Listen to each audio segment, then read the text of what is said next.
You may have heard that the Court of Auditors is a body that always refuses to sign off the accounts of the European Union. This is rubbish.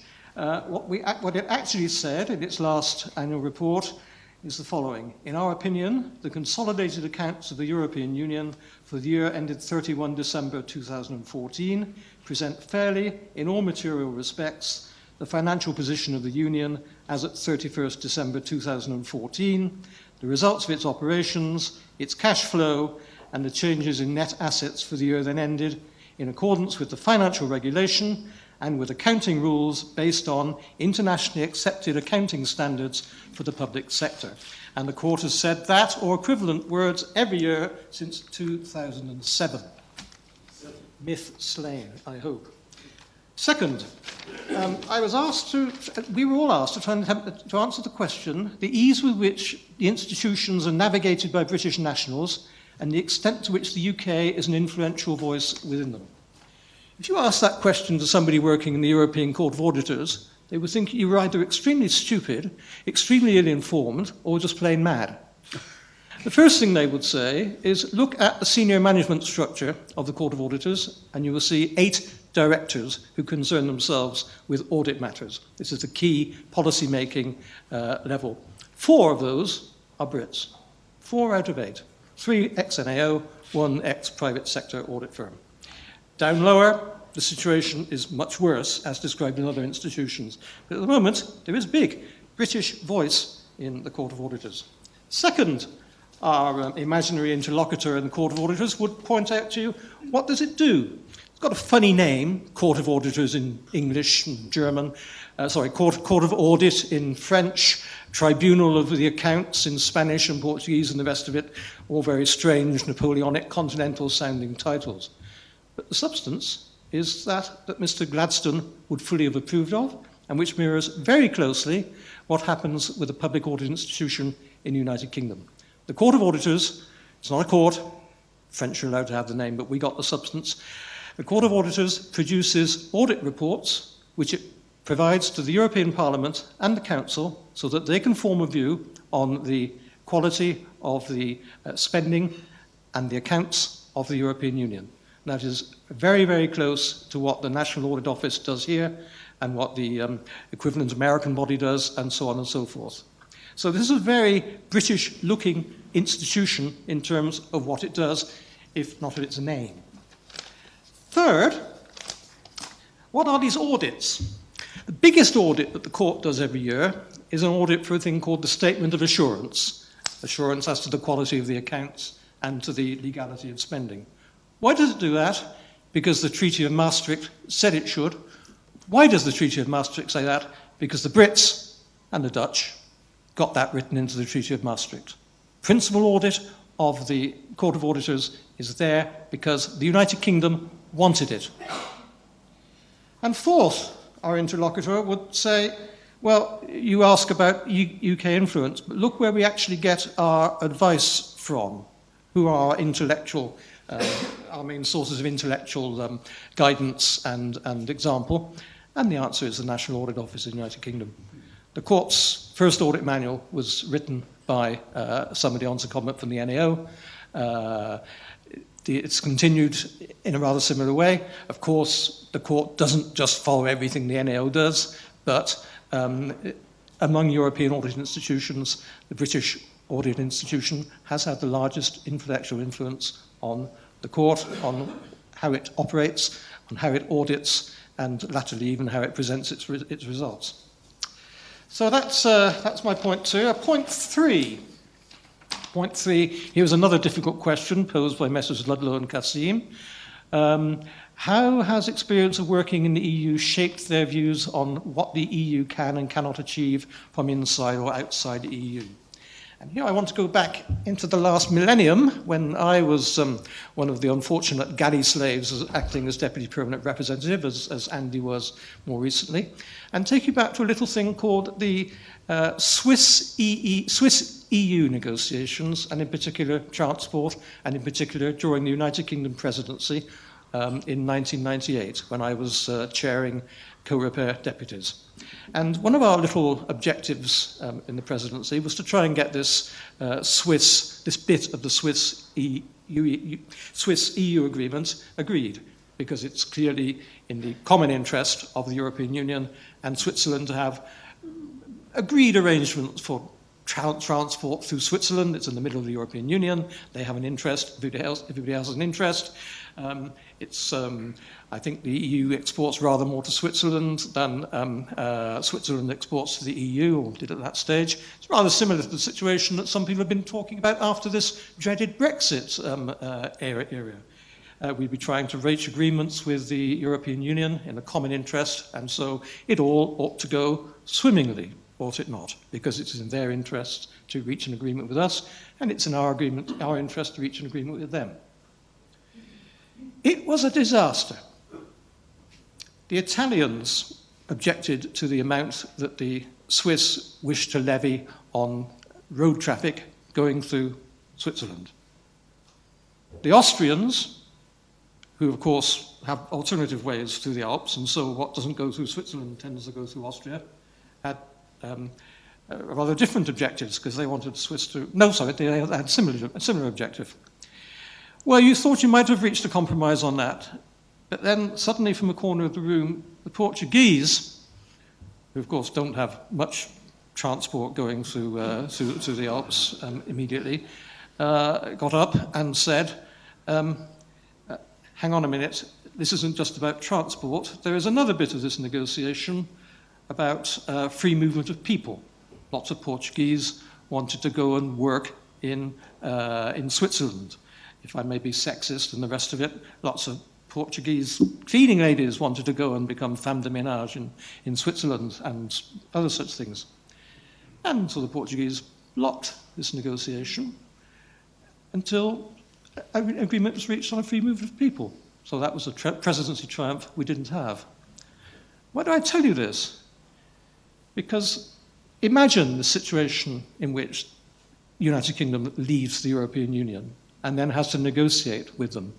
First of all, the United Kingdom will be in a room down the corridor or maybe in another building and not able to influence what's going on. It gets told what the Union's position is.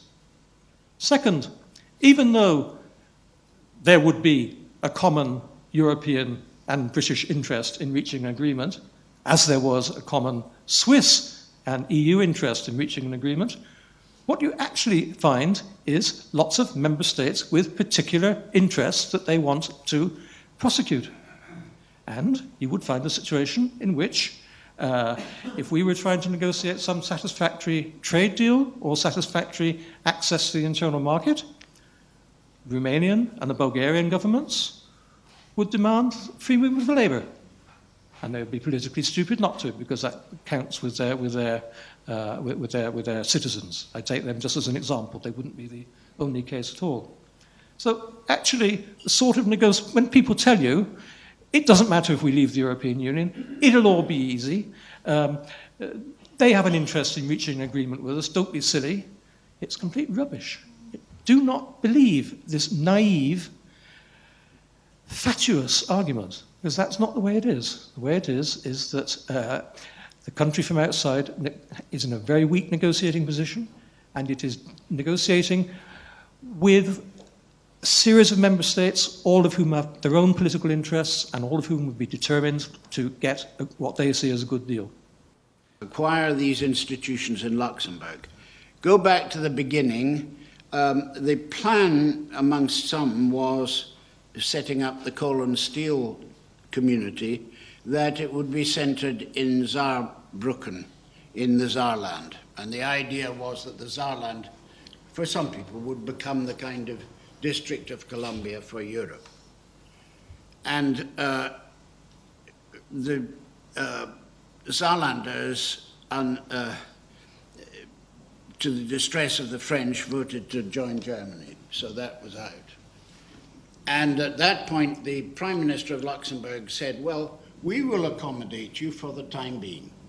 And so the coal and steel community institutions were put in Luxembourg.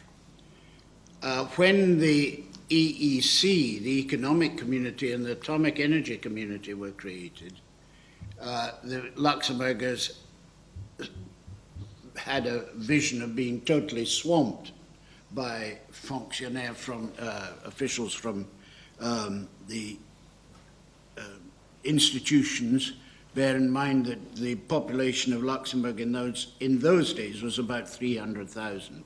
So they said, well, we'll keep the judicial institutions and we'll keep the Secretariat of the Parliament. I think they also took Euratom.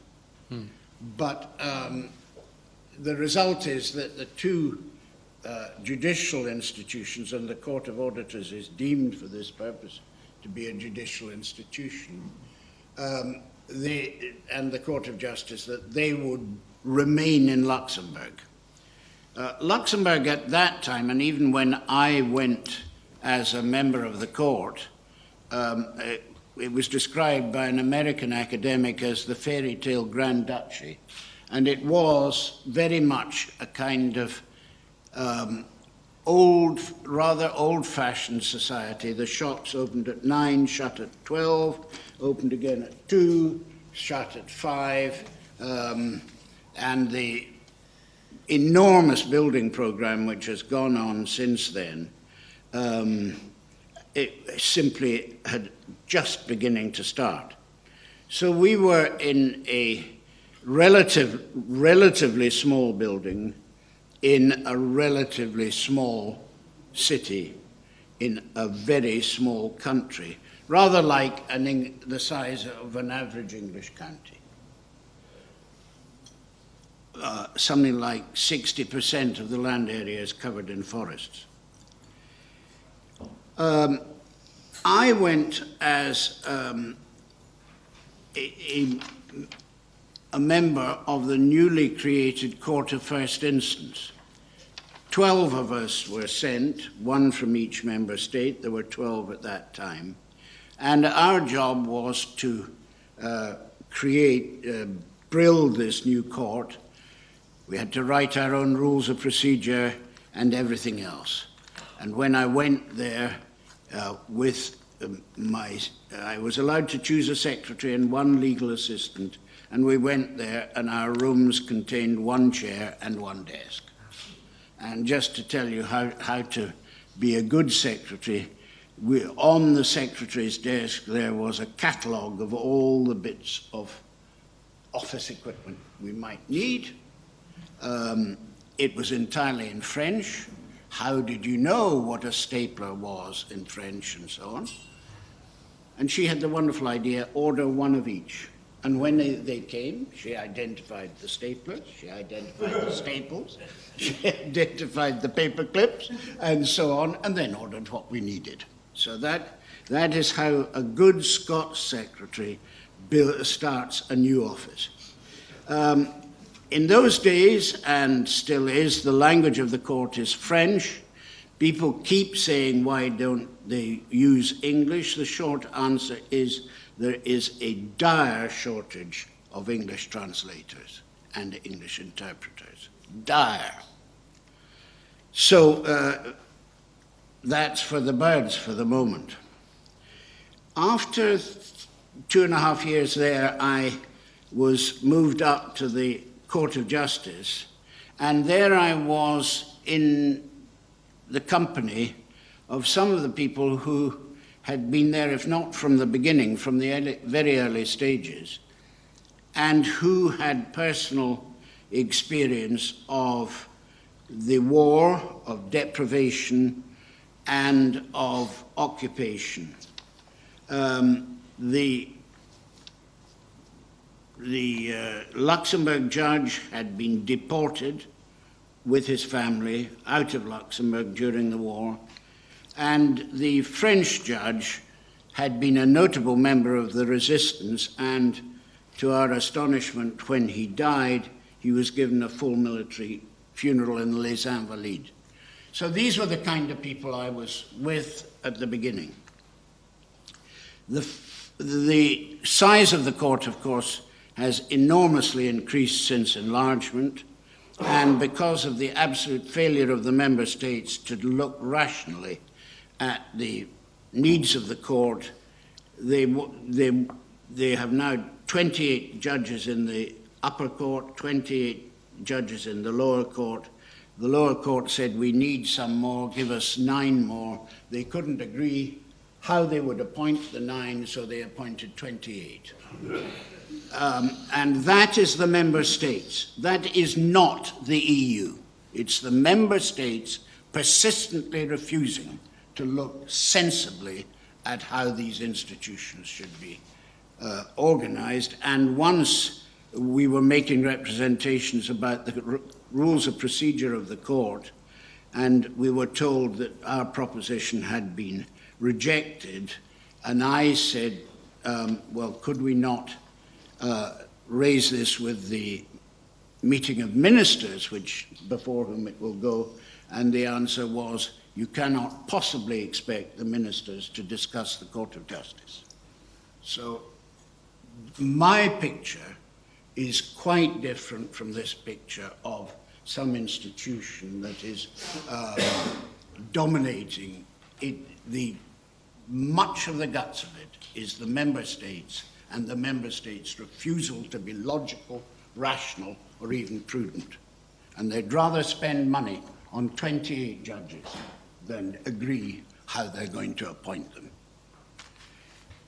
That's just my bleat.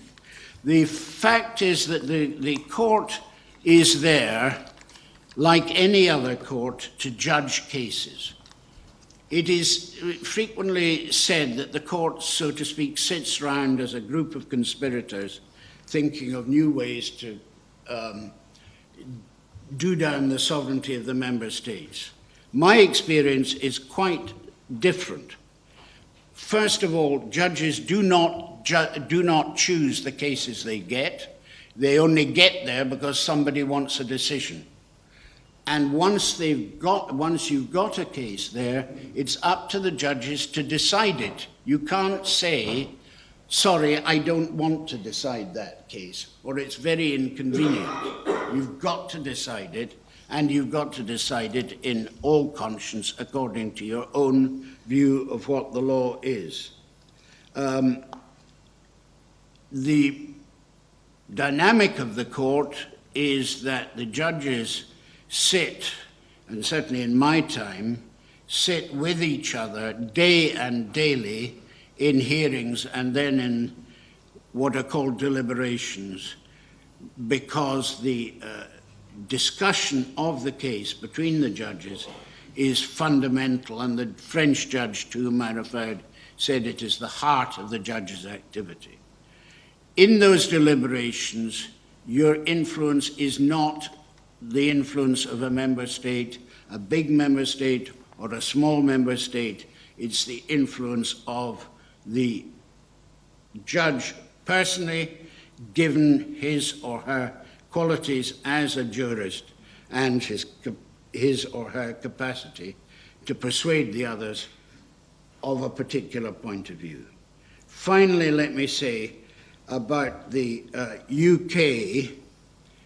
The UK position in cases before the court has always been presented with extreme efficiency, extreme clarity, and much appreciated by the judges.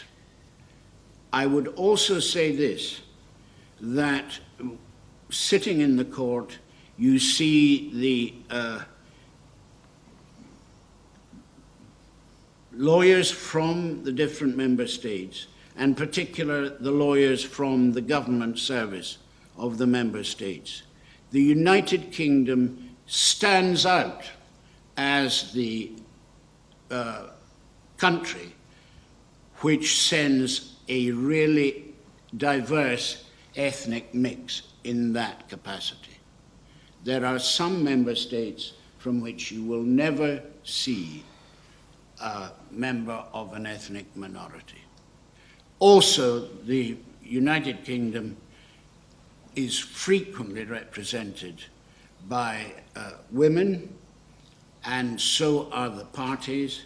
And the Advocate General at the moment in Luxembourg, and very much admired, is Eleanor Sharpston, a woman.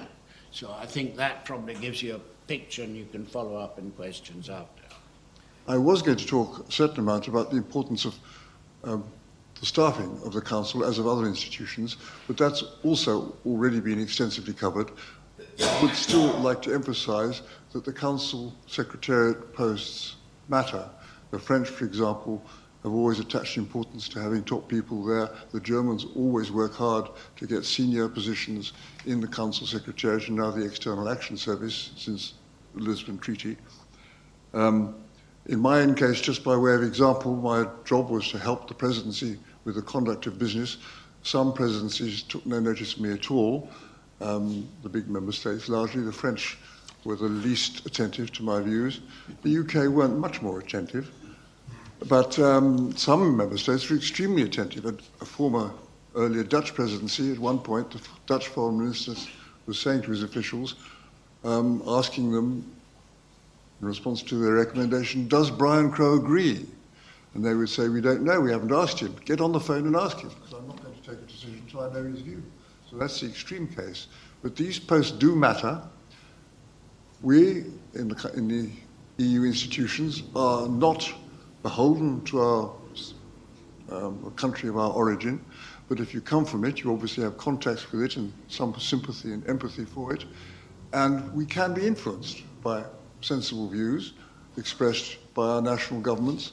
So it is important that the British government attaches some priority to getting people, as far as they can, into key positions in the Council as in other institutions. And I was glad to hear Simon Fraser in the last session saying that a serious effort is now being made at that.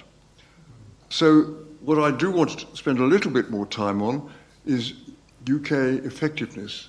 And in doing so, I was glad to hear Charles Clarke earlier referring to an article by John Kerr, our Lord Kerr, on the I suppose it's on the CER website. It came up on my iPhone this morning while I was here, and I just glanced at it, about Britain in the EU, and I commend it to you if it's available on the CER website or if you can have access to it. His argument at one point is that the British 20 years ago, which is when I was there 25 years ago, felt at home in Brussels. We'd got the single market, English language was spoken, British and French foreign policy experience was regarded by all the other member states as an EU asset. We carried weight in Washington, this mattered to our fellow member states in the European Union. We counted. We were an important actor. And he says, somewhat wryly, John Kerr, since then, some of this has gone. And that's the problem. But back then, when I was there, foreign policy in the EU, this is a rather shorthand and perhaps overstating it, but it was effectively run by the large member states working together. The word directory, was not allowed to be used, but in effect, our Balkan policy, the EU's Balkan policy, was run by a directory. It even got a name. It was called the Contact Group. They tried to keep it secret, but you can't keep these things secret for very long. So the 3, sometimes 4 with Italy, large member states, along with the Americans and at times the Russians, ran Balkan policy. And they met outside the EU framework. They brought it back to the Council because we needed to speak in the name of the EU and with the EU's assets in support, trade and aid and international influence and all the rest of it. Well, I'm not going to argue that EU policy in the Balkans was a notable success, but we did have one. And you can criticize it, but there was a policy.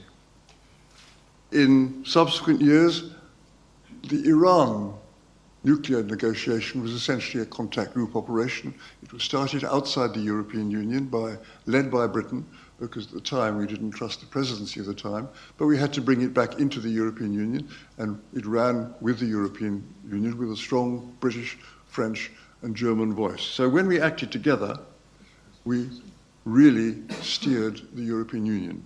Someone earlier today mentioned our policy on sanctions in Burma, more recently sanctions against Moscow over Ukraine. they all illustrate the same point. The Brexit debate now has as one of its themes, perhaps one of its lesser themes, but nonetheless a theme, the danger of the European army. Have our politicians, have our political leaders who condemn the impending European army as they see it, have they forgotten, have they really forgotten, which comes to the sincerity point that Charles Clarke was asked about, that we created the European Union's defence military capability. We and the French had an agreement in 1998 at Saint-Malo. In 1999, this was in effect adopted by the European Union at the European Council in Helsinki under British leadership. A Finnish presidency produced an outcome which required of all the member states of the European Union a core level capability of 60,000 troops, plus air and naval support as necessary, deployable within 30 days, sustainable for at least a year. Well, that was never going to happen, and we have battle groups instead, none of which have ever been used. But that was a British policy. We created it. We ran with it. So who are these people now who are alarming us all about a European army, forgetting, incidentally, that the structures of the European military capability are modelled to a large extent on the NATO structures, which they promote so much. We continue, of course, to be reasonably effective. We work with the French, although it's mostly the French militarily operating in Africa. I have a son in the army. He commands a battalion. Part of his battalion is supporting the French in Mali. He's going to have a little boondoggle visit to Mali to go and see how they're doing. So we are there. We were instrumental in the anti-Somali pirate naval operation, which has reduced piracy to practically nothing. So we still matter. Nonetheless, there is a sense, which I share with John Kerr, that some of this has gone in the last 20 years. I can't put my finger on it. Simon Fraser seemed to think this wasn't really a problem now. I think it is a problem. I think it is significant that we were not present over the Ukraine and the negotiation of the Minsk agreement. I know the argument that we wouldn't have contributed because our relations with the Russians are so bad, we'd have been more of a hindrance than a help. But you've got to be present. From an EU point of view, maybe it didn't matter that we weren't there. From our point of view, I think it did matter. You need to be there. The French have the expression, les absents ont toujours tort. If you're not there, you're not in the right. You've got to be there. People have also noticed that the 2010 Anglo-French Lancaster House Treaty on cooperation, defence cooperation, is a bilateral treaty. It's not an EU treaty, although we did with the French create the European security and defence policy.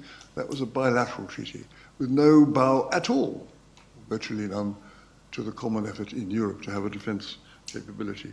These things matter. So our absence at big events in European foreign policy matter. I mean, we are there for much of the time, but somehow there's something missing.